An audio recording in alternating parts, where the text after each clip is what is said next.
واقعہ کربلا تاریخ کا دردناک واقعہ ہے۔ یہ اقتدار کی جنگ نہیں تھی، اقدار کی جنگ تھی۔ دو شخصیتوں کی لڑائی نہیں تھی، دو نظریات کا ٹکراؤ تھا۔ یہ حق اور باطل کا معرکہ تھا۔ یزید ظلم کا استعارہ ہے، حسین ابن علی امن کی علامت ہے۔ یزید جبر کا پتلا ہے، حسین صبر کا پیکر ہے۔ یزید اپنی بدطینت فطرت اور اپنی طبع ناہموار کے باعث دنیا پر ذلت و رسوائی، ظلم، جبر، جور و زیادتی کی علامت بن کے ابھرا، اور حسین ابن علی رضی اللہ تعالی عنہ حق و صداقت کا نشان بن کے ابھرا۔ کربلا کے تپتے ہوئے ریگزار میں حسینی اور یزیدی دو کردار سامنے آتے ہیں۔ اقبال نے کہا تھا، موسیٰ و فرعون و شبیر و یزید، ایند و قوت از حیات آید پدید، زندہ حق از قوت شبیری است، باطل آخر داغ حسرت میری است، سرخ رو عشق غیور از خون او، شوخی ای مصر از مضمون او، تا قیامت قطع استبداد کر، موج خون او چمن ایجاد کر۔ یزید بہدل کی بیٹی محسون کا ناپاک بیٹا تھا، اور حسین محمد عربی کی بیٹی فاطمہ کا شہزادہ تھا۔ یزید دمشق کے اطراف میں سرجون اور جریر اختل جیسے اوباشوں کے جرمٹ میں پل کے جوان ہوا۔ حسین کے گھر کا دروازہ مسجد نبوی کے اندر کھلتا تھا۔ یزید نشے میں دھت ہو کر کے نمازیں چھوڑ دیتا تھا۔ حسین کی کربلا کے اندر بھی نماز تہجد قضا نہیں ہوئی۔ یزید ظلم کا دوسرا نام ہے، حسین امن کی علامت ہے۔ یزید نے زندگی میں ایک مرتبہ حج کیا اور شراب کے مٹکے ساتھ لے کے آیا، اور اختل اور دیگر گویوں اور مغنیوں کو اپنے ساتھ رکھا تاکہ سفر آسانی سے کٹے۔ حسین ابن علی نے 25 حج سواری ہونے کے باوجود پیدل کیے۔ یزید حج بیت اللہ کے بعد مدینہ المنورہ آیا اور شراب کی ایک مجلس بپا کی۔ حضرت امام حسین رضی اللہ تعالی عنہ جب وہاں پہنچے تو شراب کی پھیلی ہوئی بدبو کو محسوس کرتے ہوئے فرمایا، یہ بو کیسی ہے؟ تو نشے میں دھت یزید بولا، یہ شام میں بنتی ہے، اور ایک جام منگوایا اور اس کو پیتے ہوئے دوسرا جام حضرت امام حسین رضی اللہ تعالی عنہ کی طرف بڑھاتے ہوئے کہا، ابا عبداللہ لیجئے۔ تو حضرت امام حسین رضی اللہ تعالی عنہ نے فرمایا، میں اس کی طرف دیکھتا بھی نہیں ہوں، اور پھر وہ عشقی اشعار پڑھنے لگا۔ جب یزید کی شراب نوشی کا منظر امام حسین رضی اللہ تعالی عنہ اپنی آنکھوں سے دیکھ چکے تھے، تو مجھے بتاؤ یزید کے ہاتھ پہ امام حسین کا پاک ہاتھ کیسے آتا؟ حضرت امام حسین رضی اللہ تعالی عنہ جس ماحول میں پلے تھے، جس ماحول میں پرورش پائی تھی، جس ماحول میں رہے تھے، وہ پاکیزہ اور تقدس مآب ماحول تھا۔ اور یزید کبھی اطراف دمشق میں، کبھی غوطہ میں، کبھی الخزرہ محل میں، اور کبھی کہاں اور کبھی کہاں داد عیش دیتا رہا اور لہو و لعب کے اندر مصروف رہا، اور اس کی زندگی ان چیزوں سے عبارت تھی۔ وہ محرمات کو حلال قرار دیتا، شراب نوشی اس کی ہڈیوں میں رچی ہوئی تھی، اور شریعت بیضا کا مذاق اڑایا کرتا، اور حسین ابن علی رضی اللہ تعالی عنہ کی دوستیاں جن لوگوں سے تھی وہ عبداللہ ابن عباس تھے، عبداللہ ابن عمر تھے، حضرت عبد الرحمن بن ابو بکر رضی اللہ تعالی عنہ تھے۔ یزید تو جوا کھیلتا رہا، یزید تو قمار بازی کرتا رہا، یزید تو شراب نوشی کرتا رہا، اور حسین ابن علی مسجد نبوی کے ممبر میں حضور کے پہلوؤں میں بیٹھتے رہے۔ زمانے نے وہ منظر دیکھا کہ سرخ رنگ کے جوڑے پہنے ہوئے حسنین کریمین حجرہ فاطمہ سے نکلتے ہیں، کم عمری کی وجہ سے کبھی گرتے ہیں کبھی سنبھلتے ہیں، اور آقا کریم خطبہ ارشاد کر رہے ہیں، خطبہ چھوڑ کے حضور نے شہزادوں کو اٹھا لیا۔ وہ منظر بھی زمانے نے دیکھا۔ حضرت عبداللہ بن شداد کہتے ہیں کہ حضور سجدے میں تھے اور سجدہ اتنا طویل ہو گیا، ہمیں لگا یا تو وحی کا نزول ہو رہا ہے یا پھر اللہ کا حکم آ گیا اور اللہ کے محبوب کی روح قبض کر لی گئی۔ لیکن میں نے جب نظریں اٹھا کے ننکیوں سے دیکھا تو کیا منظر تھا کہ حسین ابن علی حضور کی پشت پہ بیٹھے ہوئے اور میرے آقا سجدے کو طول دے رہے ہیں۔ اللہ اکبر! حسین کے لیے پیغمبر کے سجدوں کو طول دیا جا رہا ہے۔ حسین ابن علی کبھی ممبر پہ حضور کی اطراف میں بیٹھتے ہیں، وہ منظر بھی دنیا نے دیکھا کہ حضور کے مبارک کندھوں پر حسین ابن علی بیٹھے ہیں اور حضور کی زلفوں کو پکڑا ہوا ہے۔ تو حضرت عمر رضی اللہ تعالیٰ عنہ دیکھ کے کہتے ہیں واہ واہ کیسی سواری میسر آئی حسین ابن علی کو۔ تو میرے آقا مسکرا کے کہتے ہیں عمر سواری دیکھتے ہو سوار بھی تو دیکھو۔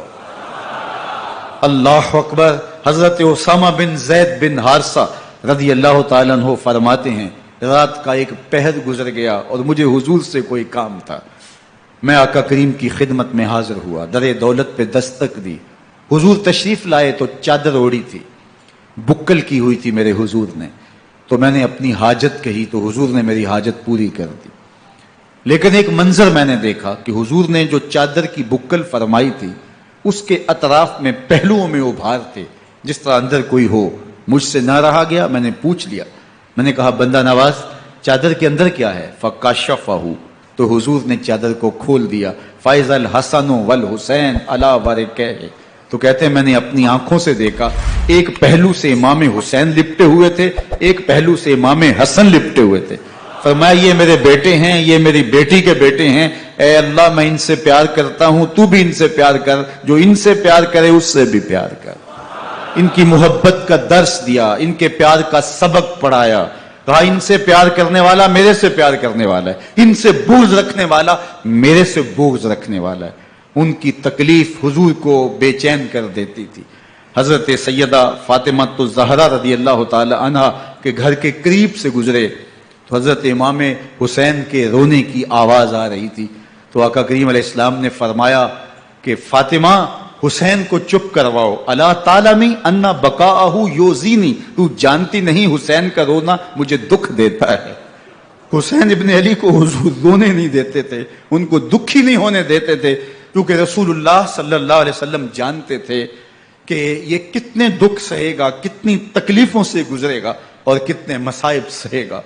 زمانے نے وہ گھڑیاں بھی دیکھی کہ حضرت حذیفہ بن یمان رضی اللہ تعالیٰ عنہ فرماتے ہیں کہ میں حضور کی خدمت میں نماز مغرب کی ادائیگی کے لیے حاضر ہوا، اور میں نے یہ اجازت خاص طور پہ اپنی ماں سے اس شرط پہ لی تھی کہ امی آپ مجھے اجازت دیں، میں حضور کی خدمت میں حاضر ہوتا ہوں، مغرب کی نماز بھی ادا کروں گا اور پھر حضور سے عرض کروں گا حضور میرے لیے اور میری ماں کے لیے بخشش کی دعا کر دیجئے۔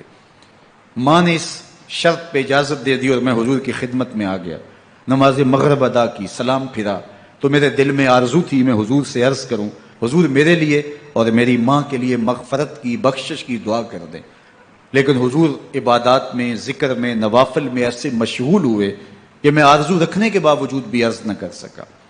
خیر نماز عشاء کا وقت ہوا، اذان پکاری گئی، حضور مصلی پہ آئے، نماز پڑھی، سلام پھرا تو میرے دل میں پھر خیال آیا کہ ماں سے ایک نماز کی چھٹی لی تھی، نمازیں بھی دو ہو گئیں، ماں نے جاتے ہی پوچھنا ہے حضور سے میرے لیے اور اپنے لیے مغفرت کی بخشش کی دعا کروائی تھی تو کیا جواب دوں گا، اور حضور اٹھے اور کاشانہ اقدس کی طرف چل دیے۔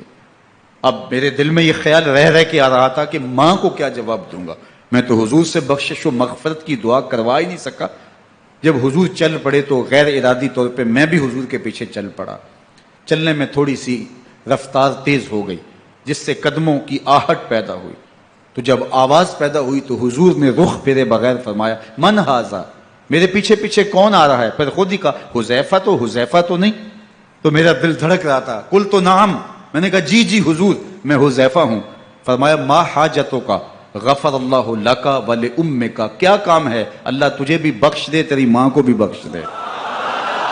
اب جو کام تھا وہ جنبش لب سے پہلے ہی ہو گیا. یہاں تو لفظوں کا سہارا بھی نہیں لینا پڑتا، وہ بند لبوں کی بولیاں بھی سنتے ہیں. اقبال بولا ہے فروغت صبح آثار و دہور، چشمے تو بینندائے ما فی الصدور، تیری نظر تو سینوں کے چھپے راز بھی دیکھتی ہے. تو کہا ما حاجتوں کا غفر اللہ لک ولامک، اللہ تجھے بخش دے، تیری ماں کی بھی مغفرت کر دے، کیا کام ہے؟ اب جو کام تھا وہ تو ہو گیا. تو میرے حضور نے ارشاد فرمایا حذیفہ سنو، ابھی ابھی ایک فرشتہ آیا ہے جو اس سے قبل دھرتی پر پہلے کبھی نہیں آیا. آج پہلی مرتبہ اللہ سے اجازت لے کے 2 کام کرنے آیا ہے. ایک تو مجھے سلام کرنے آیا ہے اور دوسرا خوشخبری دینے آیا ہے کہ آپ کی بیٹی فاطمہ جنتی عورتوں کی سردار ہے اور حسن اور حسین جنتی جوانوں کے سردار. ایک طرف یزید ناپاک میسون کا پلیت بیٹا اور ایک طرف محمد عربی کا نواسا، فاطمہ کے دودھ کا اثر، علی المرتضیٰ کے خون کی تاثیر، رسول اللہ صلی اللہ علیہ وسلم کے کندھوں پہ بیٹھنے والا. ایک دن حضور نے امام حسین رضی اللہ تعالیٰ عنہ کے ہاتھ پکڑ لیے اور ان کے پاؤں اپنے پاؤں پہ رکھے اور پھر فرمایا بیٹے آگے بڑھو، اور ان کے پاؤں حضور کی پنڈلیوں پہ آئے. پھر کہا بیٹے اور آگے بڑھو، حتیٰ کہ ان کے پاؤں حضور کی رانوں پہ آئے. پھر فرمایا بیٹا اور آگے بڑھو، تو ان کے پاؤں حضور کے مبارک بطن اقدس پہ آئے. پھر بازوں کو کھینچ کے اپنے قریب کیا اور حسین ابن علی کے منہ میں اپنی زبان رکھ دی اور وہ اس طرح چوس رہے تھے جس طرح کھجور چوسی جاتی ہے. تو اللہ کے محبوب علیہ السلام نے حسین ابن علی کو اپنی زبان کا لعاب دہن دے کر کے، وہ شیر رحمت دے کر کے، وہ کوثر و تسلیم سے پاکیزہ تر آب رحمت عطا کر کے ان کی ہمیشہ کے لیے پیاس بجھا دی، تاکہ کل کربلا کے تپتے ہوئے ریگزار میں حسین ابن علی کو پیاس کی شدت تنگ نہ کرے اور پائے استقلال میں لغزش نہ آنے پائے.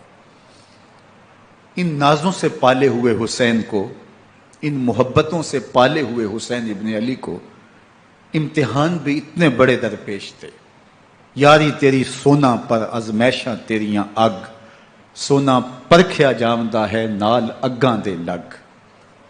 جتنا بڑا شخص ہوتا ہے اتنی آزمائشیں بھی بڑی ہوتی ہیں. پیغمبر رحمت کی آغوش میں کھیلنے والا، حجرائے فاطمہ کا جانشین، مصلی رسول کا وارث، منبر رسول صلی اللہ علیہ وآلہ وسلم پر حضور کے مبارک پہلو اور گود میں بیٹھنے والا حسین، حضور کی زبان چوسنے والا حسین، حضور کے کندھوں پہ سواری کرنے والا حسین، آقا کریم علیہ الصلوۃ والسلام کے مبارک سجدے کی حالت کے اندر حضور کی پشت پہ کھیلنے والا حسین، جس حسین کا دروازہ مسجد نبوی کے اندر کھلتا تھا اور یزید کی کرتوتوں کے چشم دید گواہ تھے. یزید جب تخت نشین ہوتا ہے تو اسے یہ فکر ہوتی ہے کہ امام حسین، عبداللہ بن زبیر، عبداللہ بن عمر، عبداللہ ابن عباس یہ میری بیعت کریں. اور وہ ولید بن عقبہ کو لکھتا ہے کہ ہر صورت میں ان کی بیعت لو اور اگر بیعت نہ دیں تو سختی کرو.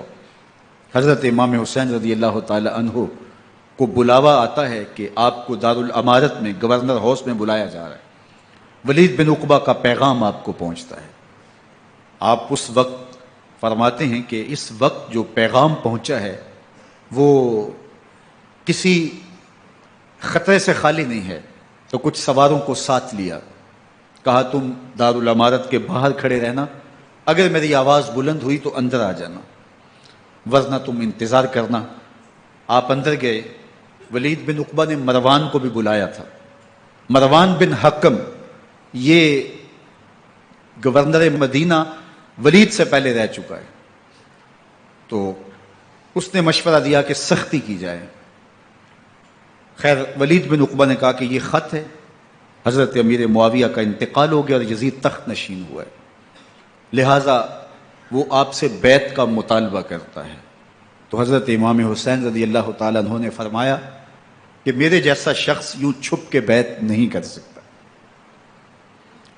اور آپ واپس پلٹے. مروان بن حکم نے ولید بن عقبہ کو کہا کہ یہ موقع ہے جانے نہ دیا جائے، اگر یہ نکل گئے تو دوبارہ تم قابو نہیں پا سکو گے اور انہیں یہیں قتل کر دیا جائے. حضرت امام حسین رضی اللہ تعالیٰ عنہ نے یہ بات سن لی.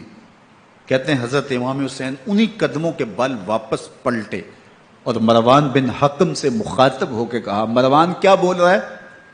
وہ خاموش ہو گیا. فرمایا تو جانتا نہیں ہم کون ہیں؟ آنا حسین ابن علی ابن ابی طالب، میں حسین ہوں، میں علی کا بیٹا ہوں. ہمارے گھر میں قرآن اترتا رہا ہے، وحی کا نزول ہوتا رہا ہے، اور یزید فاسق ہے، فاجر ہے، مسلمانوں کا قاتل ہے اور شرابی ہے. میں ڈنکے کی چوٹ پہ یزید کی بیعت سے انکار کرتا ہوں. بس حیدری کچھار سے محمدی شیر نکل آیا ہے. اب احسان خطا ہو گئے، راستہ چھوڑ دیا، واپس آئے، سیدہ زینب سے ملے. کہا مدینے کو چھوڑنا پڑے گا. کہا بھیا کیا ہوا؟ کہا یزید بیعت لینے پہ مصر ہے اور میں کسی صورت بھی بیعت نہیں کروں گا. رسول اللہ کا مدینہ ہمارے خون سے لالہ زار بنے گا. میں نہیں چاہتا کہ حضور کے شہر نور کی حرمت پامال ہو. دوستو وہ کیسا منظر ہوگا جب حسین ابن علی نے آخری حاضری حضور کے روضے پہ دی ہوگی. حاجی یا معتمر 10 دن کے لیے، 8 دن کے لیے، 20 دن کے لیے مدینہ المنورہ عارضی سکونت اختیار کرتا ہے، اور حضور کے روضہ انور سے، اس شہر نور سے، ان گلیوں سے، ان بام و در سے ایسا مانوس ہو جاتا ہے کہ جب واپس پلٹ رہا ہوتا ہے ان دعاؤں کے ساتھ کہ دوبارہ آنا بھی نصیب ہو، اور اسے لگتا ہے کہ میں دوبارہ بھی بلایا جاؤں گا، لیکن اس کے باوجود شہر حبیب چھوڑنا قیامت سے کم نہیں ہوتا. اعظم چشتی مرحوم آخری بار جب حضور کے روضہ انور پہ گئے تو بیمار تھے، ویل چیئر پہ تھے. باب بقی سے باہر نکلے تو خادم سے کہا کہ میری ویل چیئر پیچھے سے کھینچو تاکہ میرا رخ روضہ انور کی طرف رہے. اور وہ پیچھے سے کھینچتا چلا جا رہا ہے، اور جب باب مکہ سے پیچھے جنت البقیع کے قریب سے گنبد خضرا نگاہوں سے اوجل ہونے لگا تو اعظم چشتی مرحوم نے کہا، جاں بدن سے نکلتی ہے اعظم، جاں بدن سے نکلتی ہے اعظم، کوئی آسان ہے مدینے سے جدا ہونا، کوئی آسان ہے مدینے سے جدا ہونا. یہ اس شخص کی کہانی ہے جو 10 دن، 5 دن، مہینہ، 2 ماہ وہاں رہتا ہے اور پھر اس شہر کو چھوڑ کے آنا اس کے لیے آسان نہیں ہوتا. اور مجھے بتاؤ کہ حسین جو پیدا مدینے میں ہوا، جس کے گھر کا دروازہ مسجد نبوی کے اندر کھلتا تھا، جو مسجد نبوی کے اندر پرورش پا کے جوان ہوتا ہے اور مدینے کی گلیوں میں کھیلتا رہا، اس حسین ابن علی کے لیے مدینہ چھوڑنا، اور پھر وہ اس بات کا علم اور شعور رکھتے تھے کہ یہ آخری بار حضور کے در پہ حاضری ہے، دوبارہ اس شہر نور میں نہیں آ سکوں گا، تو کیا قیامت ہوگی اور کیا منظر ہوگا. محمد بن حنفیہ کے علاوہ خاندان نبوت کے جتنے لوگ تھے ان سب نے شہر مدینہ کو الوداع کہا، اور رات کے موقع میں مدینہ المنورہ کو، مسجد نبوی کو چھوڑ کر کے مکہ کی جانب عازم سفر ہوئے. 3 شعبان المعظم کو مکہ المکرمہ پہنچتے ہیں. ادھر کوفیوں کے خطوط آنے شروع ہو جاتے ہیں. حضرت امام حسین رضی اللہ تعالیٰ عنہ مسلم بن عقیل رضی اللہ تعالیٰ عنہ کو صورتحال معلوم کرنے کے لیے بھیج دیتے ہیں. 40,000 کوفی آپ کے ہاتھ پہ بیعت کر لیتے ہیں.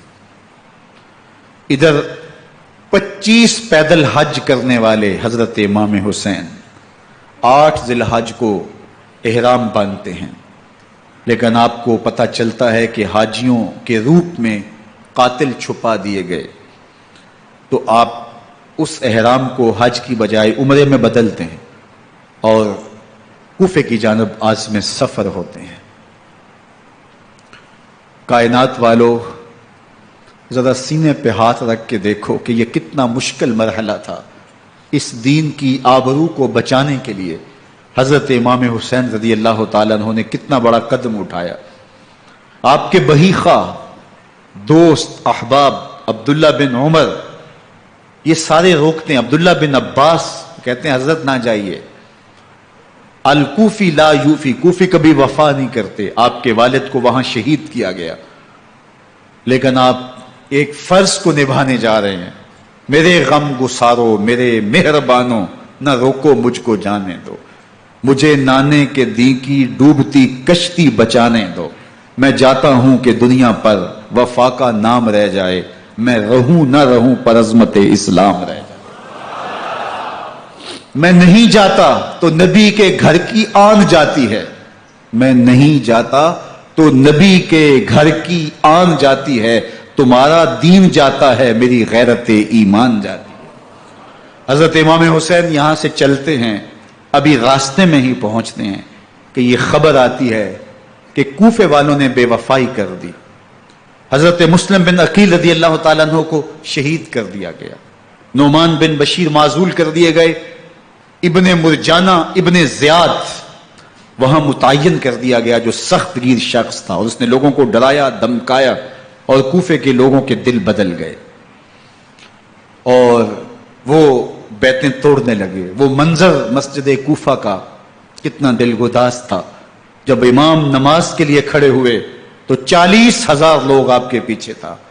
جب سلام پھیرا اور امام نے دیکھا کہ پیچھے لوگ نہیں ہیں، پھر لوگوں نے اپنے دروازے بھی بند کر لیے.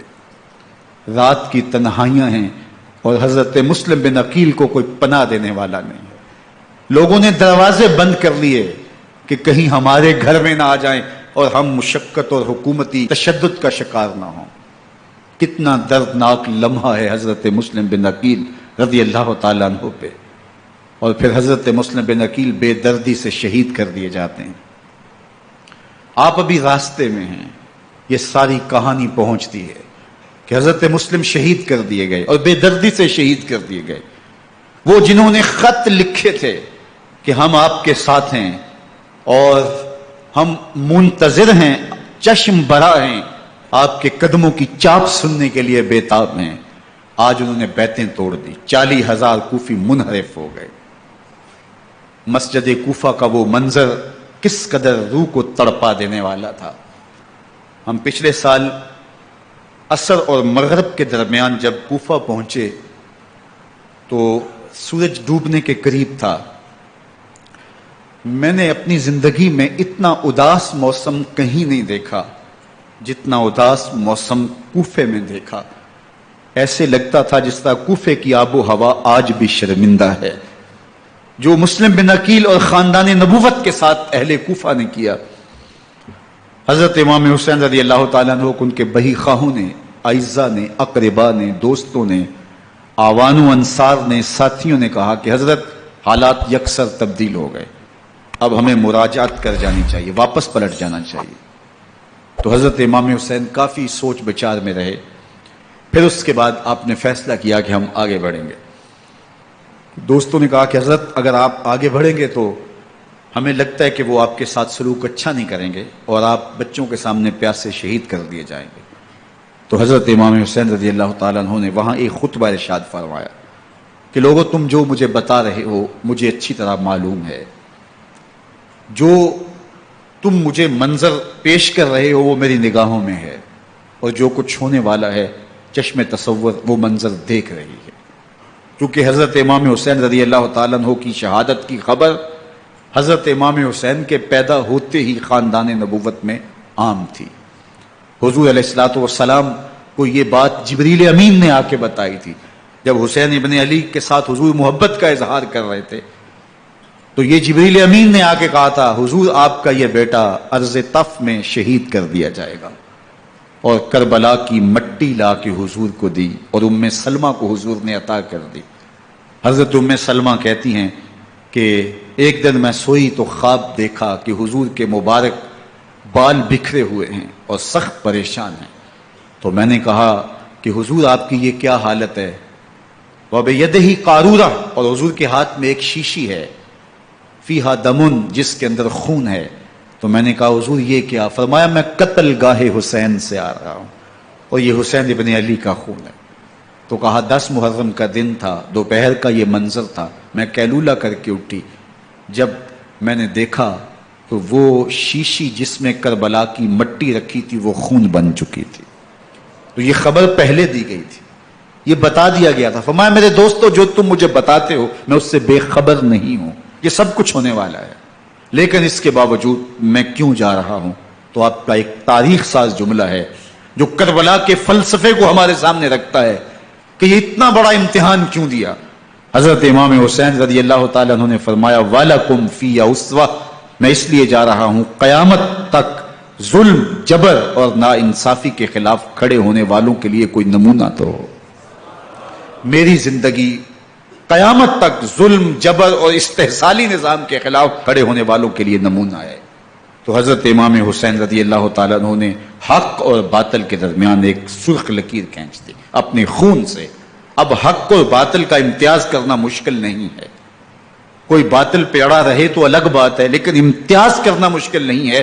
حدود بالکل واضح کر دی۔ اقبال نے یہاں کتنی خوبصورتی کے ساتھ اس مضمون کو نبھایا۔ سرخ رو عشق غیور از خون او، شوخی ای مصر از مضمون او، تا قیامت قطع استبداد کر، موج خون او چمن ایجاد کر۔ ایک جہاں آباد کر دیا، حق اور باطل کی راہیں اجال دی۔ اب لوگوں کو یزید کا چہرہ پہچاننے میں دیر نہیں لگتی، وقت کے ہر یزید کا چہرہ آسانی سے پہچانا جا سکتا ہے۔ یہ معرفت زمانے کو کروائی کس نے؟ حسین ابن علی نے کروائی رضی اللہ تعالی عنہ۔ تو حضرت امام حسین نے فرمایا کہ جو میرے ساتھ ہونے والا ہے میں اچھی طرح جانتا ہوں، لیکن میں اس کے باوجود آگے بڑھوں گا۔ پھر بڑھے اور کربلا میں جا کے خیمہ زن ہو گئے۔ 7 محرم کو پانی بند کر دیا گیا۔ پانی بند ہوا تو کھانا بھی میسر نہیں تھا، لیکن ذکر پانی کا ہوتا ہے اس لیے کہ کھانے کے بغیر انسان کئی دن کاٹ لیتا ہے، لیکن پانی کے بغیر گزر نہیں ہوتی۔ تو فرات کی نہر سامنے اپنی موجوں کے ساتھ چمک رہی ہے، لیکن ایک قطرہ آب بھی آل رسول کو نہیں دیا جا رہا۔ کائنات کے اندر ایسے انوکھے امتحان بھی ہوتے ہیں، وارث ہوں ساقی کوثر کے، مالک ہوں حوض کوثر کے، اور بیٹے ہوں ساقی کوثر کے، اور آج ایک بوند پانی کی بھی میسر نہ ہو۔ صبر کا امتحان ہے، عزیمت کا امتحان ہے۔ حضرت امام حسین رضی اللہ تعالیٰ عنہ خیمہ زن ہو گئے۔ 3 دن تک پانی بند رہتا ہے۔ 9 محرم کو رات کی تنہائی میں حملہ آور ہونا چاہتے ہیں، لیکن آپ نے کہا کہ ہمیں اللہ کے حضور عبادت اور ذکر کے لیے وقت دیا جائے۔ ساری رات ذکر میں گزرتی ہے، عبادات میں گزرتی ہیں۔ رات کے اندھیرے میں آپ چراغ بجھا دیتے ہیں۔ آوان و انصار کو کہتے ہیں کہ ان کی دشمنی میرے ساتھ ہے، انہیں میرا خون چاہیے، اگر تم رات کی تاریکی میں نکل جاؤ تو میں تم سے کوئی مواخذہ نہیں کروں گا، اور یہ بھی تمہارا پیچھا نہیں کریں گے، اس لیے کہ ان کا مطلوب تم نہیں ہو، ان کا مطلوب میں ہوں۔ جب چراغ جلایا تو کوئی بھی نہیں گیا۔ مسلم بن نوسجہ کھڑے ہو کے کہتے ہیں حضرت اگر ہمارے بدن کو 70 بار کاٹا جائے اور جلایا جائے اور ہواؤں میں اڑا دیا جائے پھر بھی آپ کا ساتھ نہیں چھوڑیں گے۔ 70 سال کے بوڑھے ہیں حبیب بن مظاہر، کہتے ہیں حضرت آپ کو چھوڑ کے جائیں کہاں، آپ کو چھوڑ کے جائیں کہاں؟ کوئی ساتھ چھوڑنے کے لیے تیار نہیں ہے۔ پیاس ہے، سخت گرمی ہے، کربلا کا ماحول ہے، 72 افراد اور خاندان کی خواتین میدان کربلا میں خیمہ زن ہیں۔ دوسری طرف لشکر اعداء اشقیا 22,000 کی تعداد میں مقابلے میں، ایک روایت 30,000 کی ہے۔ ان صرف 72 پیاسے لوگوں کے لیے اتنے لوگوں کو جمع کرنے کا مقصد خوف زدہ کرنا تھا. شرط ہے کہ یا یزید کی بیعت کر لیں, محاصرے توڑ دیں گے, پانی دستیاب ہوگا, اعزاز و اکرام سے نوازا جائے گا, خزانوں کے منہ کھول دیے جائیں گے. لیکن حسین ابن علی کہتے تھے سب کچھ لٹ جائے گا, باطل کے ہاتھ پہ ہاتھ نہیں رکھوں گا. اللہ اکبر. اب صبح طلوع ہوتی ہے, عاشور کا دن چڑھتا ہے, سورج اپنی پوری تمازت کے ساتھ گرمی برسا رہا ہے. آج خاندان نبوت کا امتحان زمانے نے دیکھنا ہے. رسول اللہ کا لعاب چوسنے والا اس کے صبر کا آج امتحان ہے. حضور کے کندھوں پہ کھیلنے والے حسین کا آج امتحان ہے. اللہ اکبر. حسین ابن علی تمام حجت کرتے ہیں میں نے تمہارا کچھ نہیں بگاڑا, میں نے کسی کا خون نہیں کیا, میں نے کوئی زیادتی نہیں کی, تم کیوں میرے قتل کے در پے ہو؟ تم جانتے نہیں میں کون ہوں؟ میں تمہارے نبی کا نواسا ہوں, رسول اللہ صلی اللہ علیہ وآلہ وسلم کے کندھوں پہ کھیلتا رہا ہوں, حضور کا لعاب چوستا رہا ہوں, اور میں بوسہ گاہے رسول صلی اللہ علیہ وآلہ وسلم ہوں. لیکن ان اشقیاء کے دل پر کوئی چیز اثر انداز نہیں ہوتی. ایک ہور ہے, اللہ اس کے دل میں نرمی ڈالتا ہے. پہلے تو امام حسین کو گھیر کے لے کر کے آتا ہے, لیکن بعد میں وہ قافلہ یزید سے قافلہ حسین کی طرف آ جاتا ہے. امام حسین فرماتے تو دنیا میں بھی ہور ہے, آخرت میں بھی ہور ہے, آزادی مل جاتی ہے. باقی 22,000 کا لشکر جرار امام حسین کے قتل کے در پائے ہے. پھر تاریخ نے خاندان نبوت کا وہ انوکھا امتحان دیکھا. حضرت امام حسین کے بچے بالخصوص خواتین پیاس کی شدت میں حلق خشک ہیں. حضرت سکینہ تڑپ کے اپنے باپ سے کہتی ہیں کہ مجھے 6 ماہ کے لیے اصغر کی پیاس نہیں دیکھی جا رہی. بچے کو ہاتھوں پہ اٹھاتے ہیں اور نہر فرات کے کنارے پہنچ کے فرماتے ہیں اشقیاء سے مخاطب ہو کے تمہارا معاملہ میرے ساتھ ہے, اس 6 ماہ کے بچے نے تمہارا کچھ نہیں بگاڑا. اور چلو بھر کے اس کا حلق سیراب کرنا چاہتے ہیں. ایک 2 شاخہ تیر آتا ہے جو حضرت علی اصغر کے گلے کو چیر دیتا ہے. راوی لکھتے ہیں کہ وہ عام تیر نہیں تھا, جانوروں کو شکار کرنے کے لیے جو بڑے تیر ہوتے ہیں وہ 2 شاخہ تیر تھا. وہ گردن کو کاٹ دیتا ہے, خون بہنے لگتا ہے, گردن لٹک جاتی ہے. حضرت امام حسین وہ بہتا ہوا خون اپنے چلو میں لیتے ہیں اور آسمان کی طرف اچھال کے کہتے ہیں مالک حسین کی یہ قربانی بھی قبول فرما. یہ تماشا لبے بام نہیں ہے. بچہ بیمار ہو, ڈاکٹر جواب دے دیں, ماں باپ کے ہاتھ پھول جاتے ہیں. زندگی کی سانسیں ابھی چل رہی ہوتی ہیں, لیکن ڈاکٹر کہے کہ یہ میرے بس کا روگ نہیں ہے, کہیں اور لے جاؤ, تو زندگی کا لف و نشر غیر مرتب ہو جاتا ہے. میں سلام پیش نہ کروں حسین ابن علی کو, 6 ماہ کا علی اصغر ہاتھوں میں دم توڑتا ہے, گردن لٹک جاتی ہے, خون بہ رہا ہے. اب خیموں کی طرف بڑھ رہے ہیں, لیکن زبان پہ شکایت نہیں ہے. کہتے ہیں مالک حسین کی یہ قربانی قبول کر لے.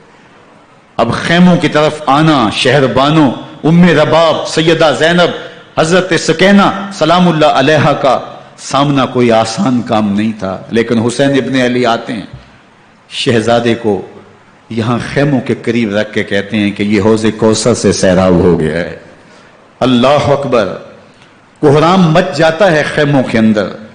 کیا منظر ہوگا اور ان کو کن الفاظ کے پیرائے میں ڈھال کر کے ان کیفیات کو بیان کیا جا سکتا ہے جو اہل بیت کے خیموں کے اندر علی اصغر کی شہادت کے بعد کا منظر رقم ہو رہا ہوگا.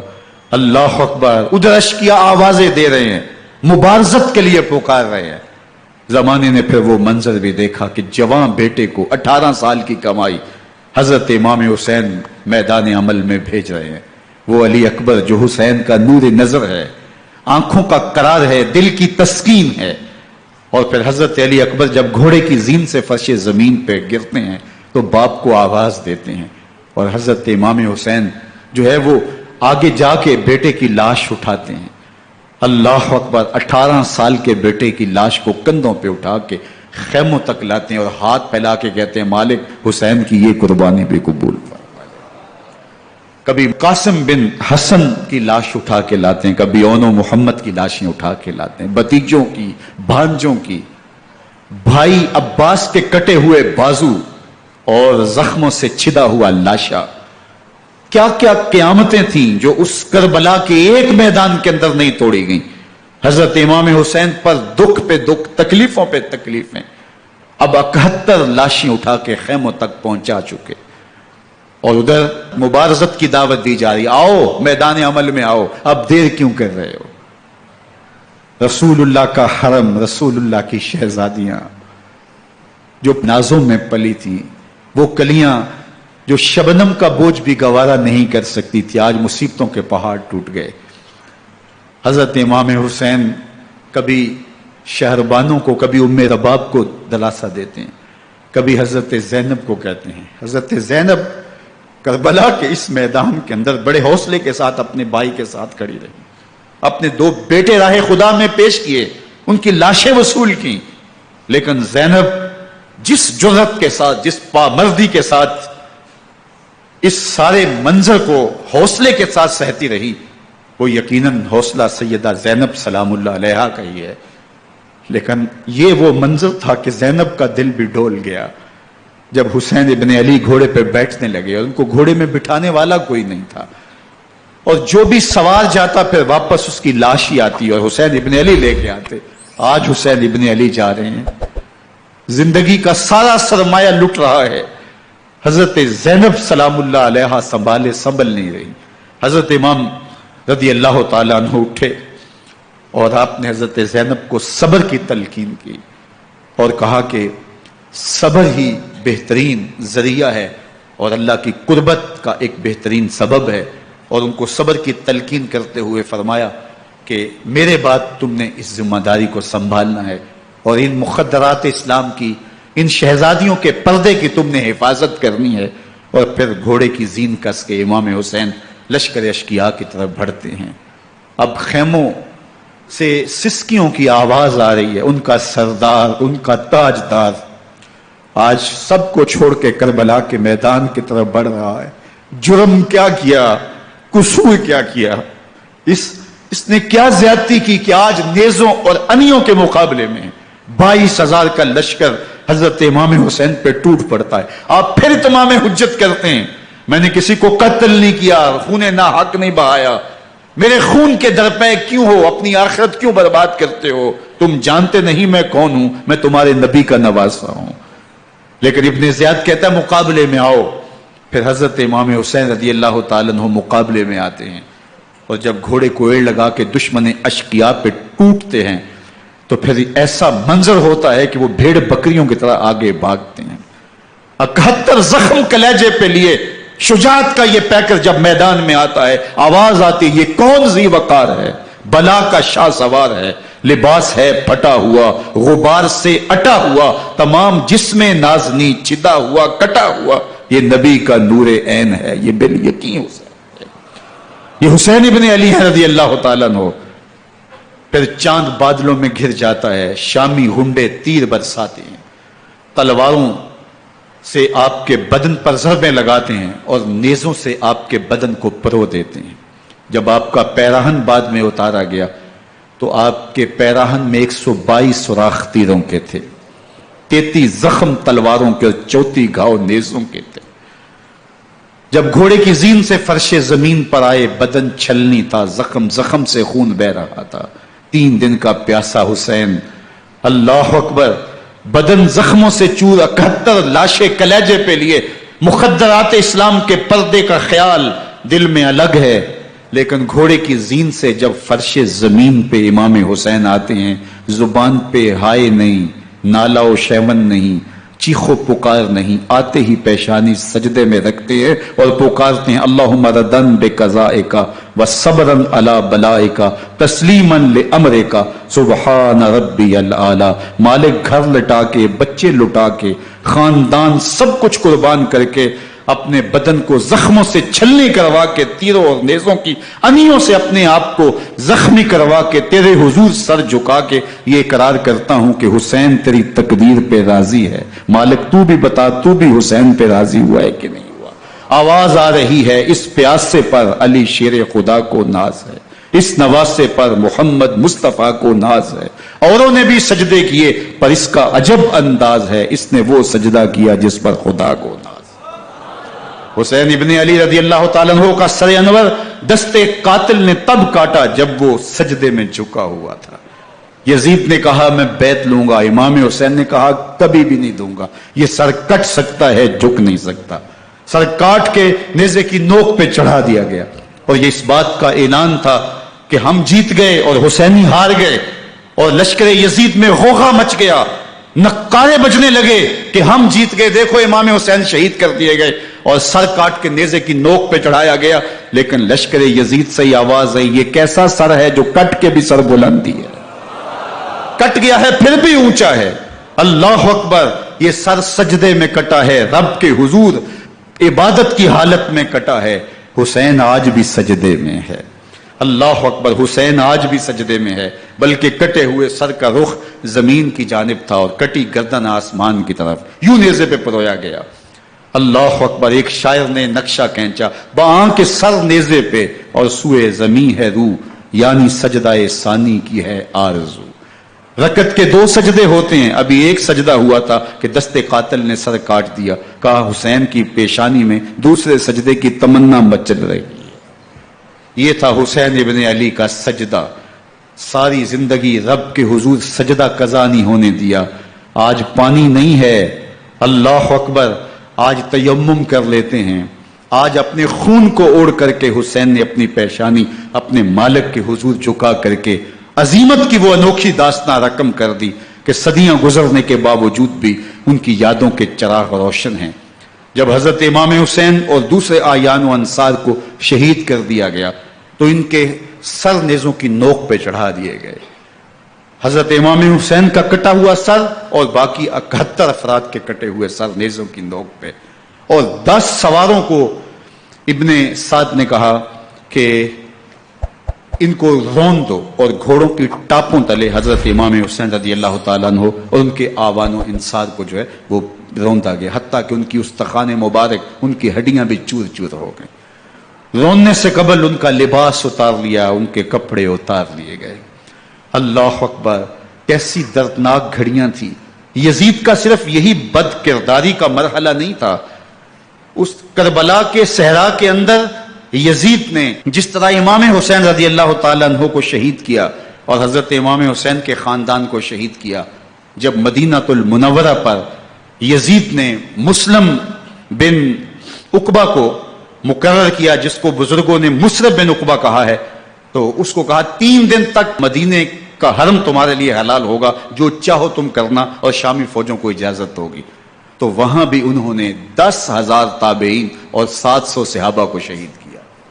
حضرت ابو سعید خدری رضی اللہ تعالیٰ عنہ گھر سے باہر نکلے، کافی بوڑھے ہو چکے تھے، تو انہوں نے حضرت ابو سعید خدری کو پکڑ لیا. کہا تم کون ہو؟ کہا مجھے ابو سعید خدری کہتے ہیں. تو کہا ہاں تمہارا نام سنا ہے، اور داڑھی سے پکڑ کے کھینچا اور کہا کہ ہے تمہارے پاس جو ہمیں دو. تو کہا کہ میرے پاس تو کچھ بھی نہیں، میں تو فقیر آدمی ہوں. تو ان کے گھر ان کو لے گئے، تو 2 کبوتر رکھے تھے حضرت ابو سعید خدری نے، تو وہ کبوتر لوٹ کے لے گئے. اللہ اکبر. حضرت ابن سنان رضی اللہ تعالیٰ عنہ کو، جو حضور کے علم بردار تھے فتح مکہ کے دن، ان کو ستو پہلے پلائے اور پھر ان کی گردن کاٹی گئی اور کہا یہ ہے وہ ستو جو تم زندگی میں آخری بار پیو گے. ایک گھر میں داخل ہوئی شامی فوج، تو ایک خاتون کے ابھی بچہ پیدا ہوا تھا، اور قابلہ نے، دائیہ نے وہ بچہ ماں کی چھاتی پہ لٹایا اور وہ ماں کا پہلا دودھ پی رہا تھا. تو یہ جا کے کہنے لگے نکالو تمہارے پاس جو کچھ ہے. تو اس خاتون نے کہا تم جانتے ہو یہ بچہ کون ہے؟ تو انہوں نے کہا ہم نہیں جانتے. کہا یہ حضرت ابن ابی کبشہ انماری رضی اللہ تعالیٰ عنہ کا بچہ ہے، اور یہ وہ صحابی ہیں کہ جو بیت الشجرہ کے موقع پہ حضور کے ہاتھ پہ بیعت کرتے ہیں. انہوں نے اس چیز کا لحاظ نہ کیا کہ جو کچھ ہے وہ ہمیں دو ورنہ تیرے بچے کو نہیں چھوڑیں گے. تو ماں بچے سے مخاطب ہو کے کہتی ہے، ابھی بچہ پیدا ہوا ہے اور ماں سے پہلا دودھ پی رہا ہے، کہ بیٹے اگر میرے پاس کچھ ہوتا، وہ قیمتی سے قیمتی چیز بھی ہوتی، تیری جان کے لیے قربان کرتی، لیکن اس وقت میرے پاس کچھ ہے نہیں. تو ایک شکی آگے بڑھا اور بچے کو ایک ٹانگ سے پکڑ کے کھینچ کے دیوار کے ساتھ پٹک کے مارا، جس سے دماغ کا بھیجا نکل گیا. کیا کیا زیادتیاں نہیں کی. 700 صحابہ حرہ کے واقعہ میں شہید کیے یزید نے، اور 10,000 تابعین شہید کیے. مسجد نبوی میں منبر رسول کے ساتھ گھوڑے باندھے. اور وہ منبر رسول اور مصلی رسول کے قریب لیڈ کرتے رہے. حضرت سید عبد المسیب فرماتے ہیں میں نابینا تھا اور حضور کے روضہ انور کے پاس بیٹھا تھا اور یزید کے سپاہی آتے جو بھی مسجد میں نظر آتا پکڑ کے لے جاتے, مجھے نابینا سمجھ کے چھوڑ دیتے, لیکن میں پریشان تھا کہ ظہر کا وقت ہوگا, عصر کا وقت ہوگا, مغرب عشاء کا وقت ہوگا, نہ اذان نہ اقامت نہ جماعت, تو کیسے مجھے پتہ چلے گا کہ نماز کا وقت ہو گیا اور کیسی میری نمازوں کا کیا بنے گا. میں اس فکر میں بیٹھا تھا. لم ازل اسمع الاذان والاقامت من قبر رسول اللہ صلی اللہ علیہ وآلہ وسلم. فرماتے ہیں جب بھی پھر نماز کا وقت آیا گنبد خضرا سے اذان کی بھی آواز آئی, اقامت کی بھی آواز آئی. 3 دن تک مسجد نبوی کے اندر گھوڑے بندے رہے اور مدینہ کی حرمت پامال کی. مدینہ کے گھروں کے اندر یہ بدکماش داخل ہوئے اور جو بدکاریاں انہوں نے کی کلیجہ منہ کو آتا ہے.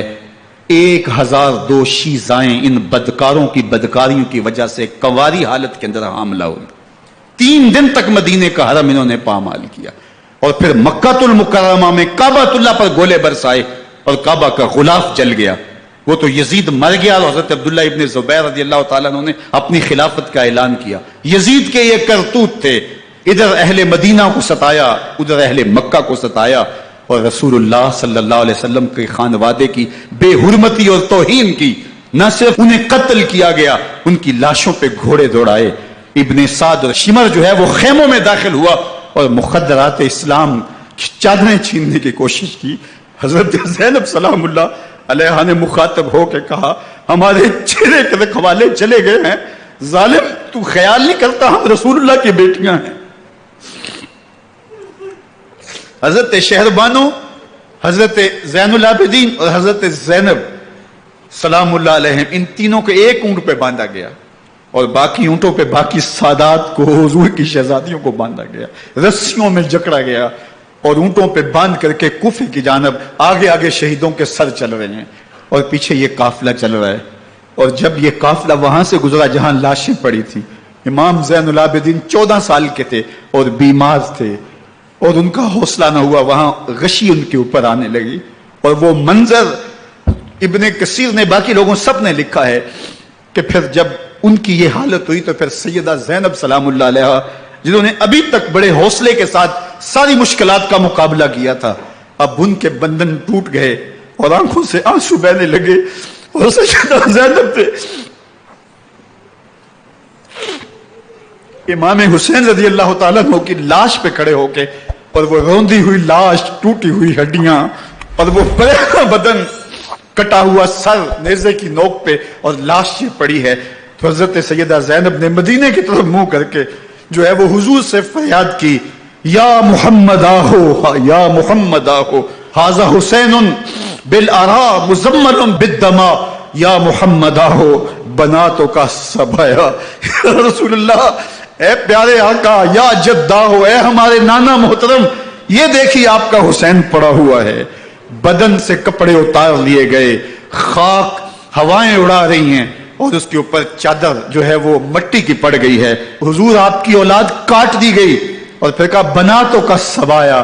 حضور دیکھیے آپ کی بیٹیوں کے ہاتھ باندھ دیے گئے ہیں, اونٹوں پہ کس دیا گیا ہے, سرے شہیدہ آگے آگے چل رہے ہیں اور حضرت سیدنا امام حسین کا آگے آگے سر ہے.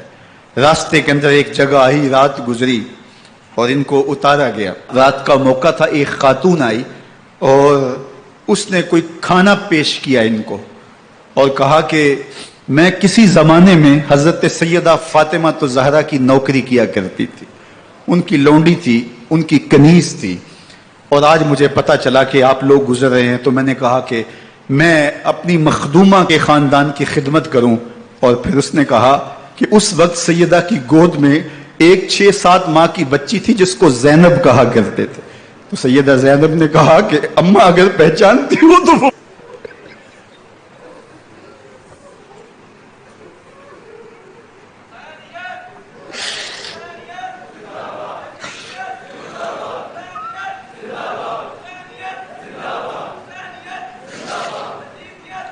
یہ تاراج اور لٹا ہوا کارواں پھر وہاں سے کوفے میں کیسے پہنچا. اور کوفے کے اندر سیدہ زینب سلام اللہ علیہ نے وہ یزید کے دربار میں، ابن زیاد کے دربار میں وہ جرأت آمیز جو باتیں کہیں، اللہ اکبر، زینب کی زبان میں علی کی خطابت بول رہی تھی، اور پھر دشمن اور دوست سارے رونے لگے، اور وہ کیا دل گداز منظر تھے، اور پھر یہ سروں کا قافلہ اور سادات کرام کا مشکیں کسی ہوئی ہیں اور اونٹوں پہ باندھے ہوئے، ان کو وہاں سے پھر قادسیہ اور قادسیہ سے پھر دمشق یزید کے دربار میں پہنچایا گیا، اور وہاں سے یہ لٹے ہوئے خانمہ برباد تاراج لوگ مدینہ المنورہ میں کیسے پہنچے، اور اہل مدینہ نے کیسے استقبال کیا، اور وہ منظر کتنا دلگداز تھا جب اہل مدینہ زینب سے پوچھتے تھے زینب حسین کہاں ہے؟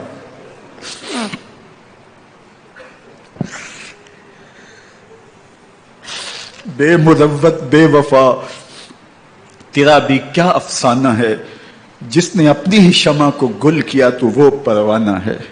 اپنے پیغمبر کے شہزادوں کو اور اپنے پیغمبر کی شہزادیوں کو جو دکھ اس امت نے دیے، یہ کائنات کی ایک انوکھی داستان ہے۔ اللہ ہمیں اسوہ شبیری پہ عمل کی توفیق عطا کرے اور ان کے نقوش پاک کی برکتیں دے، اہل بیت کی محبت ہماری روحوں میں جذب کر دے، اور جس عظیمت کے ساتھ، جس حوصلے کے ساتھ انہوں نے دکھوں کو جھیلا، جو دہکتی آگ کے شعلوں پہ سویا وہ حسین، جو جواں بیٹے کی میت پر نہ رویا وہ حسین، جس نے سب کچھ کھو کے کچھ نہ کھویا وہ حسین، مرتبہ اسلام کا جس نے دوبالا کر دیا، خون نے جس کے دو عالم میں اجالا کر دیا، جو کہ سوزے غم کو سانچے میں خوشی کے ڈھال کے مسکرایا موت کی آنکھوں میں آنکھیں ڈال کے۔ اے حسین ابن علی تم پر سلام، نازش آل نبی تم پر سلام۔